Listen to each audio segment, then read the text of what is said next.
నమస్తే అన్న. మరి ఇప్పటికే చూస్తున్నాము జగన్మోహన్ రెడ్డి గారి పరిపాలన అంతా చూసాము. ఈరోజు ఆయన చేసిన అవినీతులన్నీ కూడా ఒక్కొక్కటి బయటకు వస్తున్నాయి. ఆడుదాం ఆంధ్ర అంటూ కూడా మంత్రి రోజా గారు, బైరెడ్డి సిద్ధారెడ్డి గారు 100 కోట్లు స్కామ్ చేశారని చెప్పి ఈరోజు ఎలిగేషన్స్ బయటకు రాబోతుంది. ఇలాంటి పరిస్థితుల్లో చంద్రబాబు నాయుడు గారు ఎలా నెట్టుకొస్తారంటారు రాష్ట్రాన్ని? అసలు ఆయన అభివృద్ధి చేయగలరంటారా? ఈరోజు ఆయన ఇచ్చిన హామీలు నెరవేర్చగలరంటారా? ఏం చెప్తారు అసలు? చంద్రబాబు హైదరాబాదు, సైబరాబాదు లాంటి ప్రాంతాల్లో మనం చూసాం. అలాగే మన ఆంధ్రప్రదేశ్కి వచ్చేసరికి అమరావతి రాజధానిగా ఆయన ఉన్నటువంటి 5 సంవత్సరాలు ఒక రాష్ట్ర రాజధాని ఇది, ఇక్కడ అభివృద్ధి జరుగుతుందనేది ప్రజలందరూ కూడా గమనించారు. ఈ జగన్మోహన్ రెడ్డి వచ్చిన తర్వాత స్కాములు ప్రతిపక్ష పార్టీల్ని భయపెట్టడం తప్ప ఏ రోజు కూడా ప్రజా శ్రేయస్ కోసం కానీ ప్రజలు మేలుకోరు కానీ ఎప్పుడు కూడా పరిపాలన సాగించలేదు. ఏ కాడికి కక్ష సాధింపు, వాళ్ళ స్కాములు. మనం గతంలో చాలాసార్లు విజయసాయి రెడ్డి గారు కానివ్వండి, ఇంకోళ్ళు కానివ్వండి మాట్లాడుతున్నప్పుడు చూసాం. వాలంటీర్ ఉద్యోగాలన్నీ కూడా వాళ్ళు వైసీపీ వాళ్ళకి ఇచ్చారు. ఆ పథకాలు అనేది ఏదైతే ఉన్నాయో నవరత్నాలు మేము అందరికీ 100% ఫుల్ఫిల్ చేసామని చెప్పి అన్నారే తప్ప ఏ రోజు కూడా న్యూట్రల్ ప్రజానికానికి కానివ్వండి పక్కా టీడీపీ అంటే ఆ రోజున ఇళ్ల మీదకి వచ్చి భయపెట్టే పరిస్థితులే తప్ప ఏ రోజు కూడా ప్రజలందరికీ కూడా న్యాయం ఈ వైసీపీ గవర్నమెంట్ చేయలేదు. కాబట్టే ప్రజలు ఏదైతే వీళ్ళు ఆడదాం ఆంధ్ర అని పెట్టారో దానికి సరిగ్గా సరిపోయే టీం, క్రికెట్ టీంకి సరిపోయే విధంగా వీళ్ళకు ఒక బుద్ధి చెప్పి 11 మంది ఒక టీంని ఇచ్చి ఇంట్లో కూర్చోబెట్టారు. ప్రతిపక్ష హోదా కూడా ఇవ్వలేదంటే ప్రజలు మీరు ఏం చేశారు, వాళ్ళ వల్ల ప్రజలు ఎంత నష్టపోయారంటానికి మేమెవ్వరూ ఏం మాట్లాడక్కర్లా. వాళ్ళకు వచ్చినటువంటి సీట్లు, వాళ్ళకు వచ్చినటువంటి మెజార్టీలే సాక్ష్యం.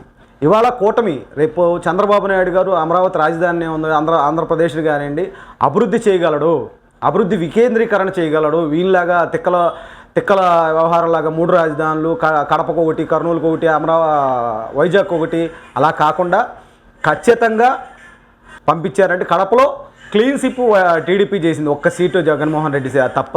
ఇవాళ అలాంటి పరిస్థితి వాళ్ళు సొంత జిల్లాగా వాళ్ళు ఎప్పటి నుంచో బ్యాక్గ్రౌండ్ ఉందని చెప్పుకునే ప్రాంతంలో కూడా ఇవాళ వాళ్ళని ఇళ్ళగా పంపించే పరిస్థితి. అన్న మరి ఇప్పటికీ చూసాం మనం, దాదాపు ఋషికొండ మీద కట్టిన ప్రభుత్వ భవనాలు అంటూ కూడా వచ్చిన వార్తల్లో ఈరోజు సంచలనం లేపుతున్నాయి.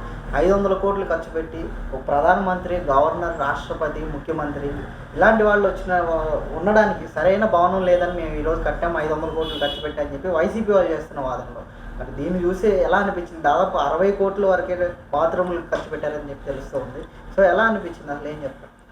క్లియర్గా ఆంధ్రప్రదేశ్లో ఉన్నటువంటి ప్రజలందరికీ కూడా తెలుసు. 3 రాజధానుల పేరుతో జగన్మోహన్ రెడ్డి రేపు నేను ప్రమాణ స్వీకారం వైజాగ్లో చేయబోతా ఉన్నాను, అక్కడి నుంచి పరిపాలన సాగించబోతా ఉన్నానని చెప్పి అతని కోసం కట్టుకున్నటువంటి ప్యాలెస్ అది.